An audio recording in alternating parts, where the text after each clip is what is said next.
کبھی عرش پر کبھی فرش پر، کبھی ان کے در کبھی در بدر، غم عاشقی تیرا شکریہ میں کہاں کہاں سے گزر گیا، کبھی راستوں میں تنہا کبھی ہوں ورود صحرا، میں جنوں کا ہم سفر ہوں میرا کوئی گھر نہیں ہے۔ میں ابھی آ رہا تھا تو ایک ہمارے یہ ٹورزم کے چیئرمین ہیں، وہ گئے ہوئے تھے کوریا، ان کا فون آیا، میں نے فون کیا، آ گئے تھے، کہنے کہ میں یہاں آیا، لوگ بڑے انوسینٹ ہیں، اگر یہاں اسلام کی دعوت چلے۔ میں نے ایک کو دعوت دی کہ تم یہ دیکھ رہے ہو پہاڑ، یہ دریا، یہ درخت، یہ سبزہ، یہ سب کس نے بنایا؟ کہنے لگا کس نے بنایا؟ میں نے کہا یہ گاڈ نے بنایا۔ کہنے لگا تو گاڈ کو کس نے بنایا؟ تو کہا پھر مجھے اس کا جواب نہیں آیا، تو مجھے آپ کا خیال آیا، آپ ہوتے تو کوئی اس کا کوئی جواب ہوتا۔ میں نے کہا اس کا جواب تو گاڈ کے اندر موجود ہے۔ لفظ گاڈ اس ہستی پر بولا جاتا ہے جسے کسی نے نہ بنایا۔ لفظ کی وجہ یہ ہے، لفظ کے اندر یہ معنی ہے کہ وہ ہستی، وہ ذات جسے کسی نے نہ بنایا ہو، اسے گاڈ کہتے ہیں انگلش میں، اسے اللہ کہتے ہیں عربی میں، اسے خدا کہتے ہیں فارسی میں، اسے یزداں کہتے ہیں فارسی میں، اسے بھگوان کہتے ہیں ہندی میں۔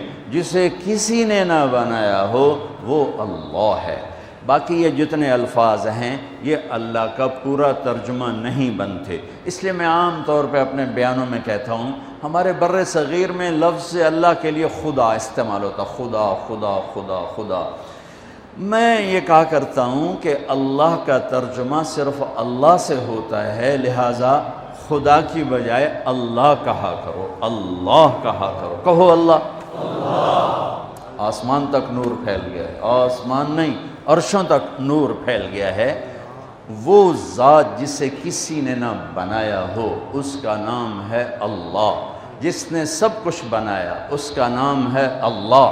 جس نے کسی چیز کو اٹھایا، جس نے کسی چیز کو بچھایا، کسی کو بہایا، کسی کو گاڑ دیا، کسی کو اڑا دیا، کسی کو دبا دیا، کسی کو مار دیا، کسی کو پرواز دے دی، کسی کو پستی دے دی، کسی کو بلندی دے دی، اس کا نام ہے اللہ۔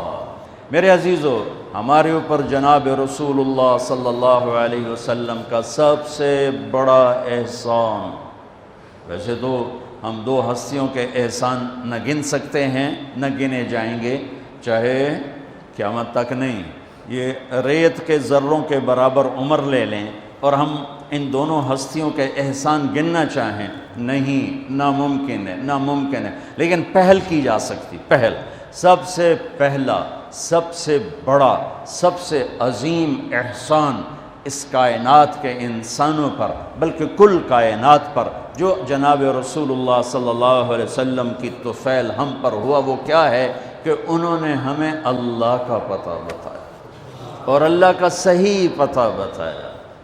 کیونکہ ہر مذہب وحدانیت کی دعوت دیتا ہے، جب اس میں بگاڑ پیدا ہوتا ہے تو نظریات بدل جاتے ہیں۔ تو موسیٰ علیہ السلام نے لا الہ الا اللہ کی دعوت دی، لیکن یہود نے عزیر ابن اللہ، انہوں نے عزیر علیہ السلام کو اللہ کا بیٹا بنا دیا۔ عیسیٰ علیہ السلام نے لا الہ الا اللہ کی دعوت دی، لیکن قالت النصارى المسیح ابن اللہ، لیکن نصارہ نے کہا کہ عیسیٰ علیہ السلام اللہ کا بیٹا ہے۔ ہمارے نبی پاک صلی اللہ علیہ وسلم نے ساری شرک کی جڑیں کاٹ کر اور ایک اللہ کو 3 آیات 4 آیات میں اتنے خوبصورت انداز میں بیان کیا، قل هو اللہ احد اللہ الصمد لم یلد ولم یولد ولم یکن له کفوا احد، اسے اللہ کہتے ہیں۔ میرے حبیب نے بتائی ہے، یہ اس کے پیچھے کو واقعہ ہے۔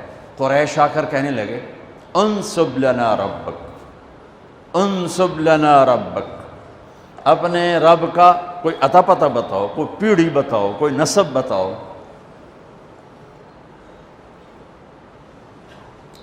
تو ہمارے نبی کے فرمانے سے پہلے جبریل اترا، یا رسول اللہ، اللہ تعالیٰ فرما رہے ہیں کہ یہ آپ کے رب کی پہچان ہے، یہ آپ کے رب کا تعارف ہے، کیا ہے؟